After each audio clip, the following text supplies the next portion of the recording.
बहुत ज़्यादा या कट्टर को हम इंग्लिश में कहते हैं आर्डेंट।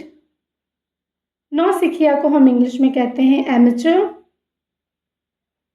व्यवस्थित करना को हम इंग्लिश में कहते हैं अरेंज। घबराहट को हम इंग्लिश में कहते हैं एंजाइटी। भयंकर या घिनौना को हम इंग्लिश में कहते हैं ऑफुल। फॉर एग्जाम्पल, बीती रात एक भयंकर ट्रेन दुर्घटना हुई।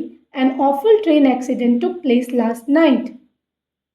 बहुत आसान को हम इंग्लिश में कहते हैं as easy as ABC। For example, vlogging सीखना बहुत आसान है। To learn vlogging is as easy as ABC। एक नज़र में इंग्लिश को कहते हैं एट अ ग्लैंस।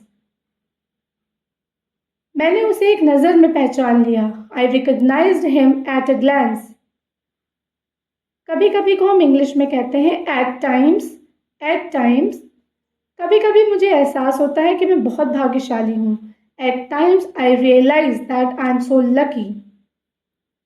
चुगली करना को इंग्लिश में हम कहते हैं बैकबाइट। वो चुगली करता रहता है, इसीलिए मैं उससे बात करने से बचता हूँ। He keeps backbiting, that's why I avoid talking to him। कंगाल या दिवालिया को इंग्लिश में हम बैंकरप्ट कहते हैं। समय से पहले को हम इंग्लिश में बिफोरहैंड कहते हैं। अगर हमें समय से पहले ये पता लग जाए कि किसी को ये बीमारी है तो उसका जीवन बचाया जा सकता है। If we get to know beforehand that someone has this disease, then his life can be saved। बड़ी भूल को इंग्लिश में कहते हैं ब्लंडर। गलतियों को माफ़ किया जा सकता है, बड़ी भूलों को नहीं। Mistakes can be forgiven, not blunders. चुप्पी तोड़ना या पहल करना को इंग्लिश में कहते हैं ब्रेक द आइस।